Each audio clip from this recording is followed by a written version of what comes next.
محفل فراغت از حدوداً 28 نفر از اساتید، قرا و علمایی هستند که دوره تخصص قرائت و تجوید در سفری کردند. به فکر پیشرفت علوم باشیم، به فکر ازی باشیم که بتونیم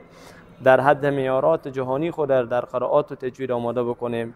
و همچنان بتونیم از علوم قرآنی که از تفسیر و ترجمه و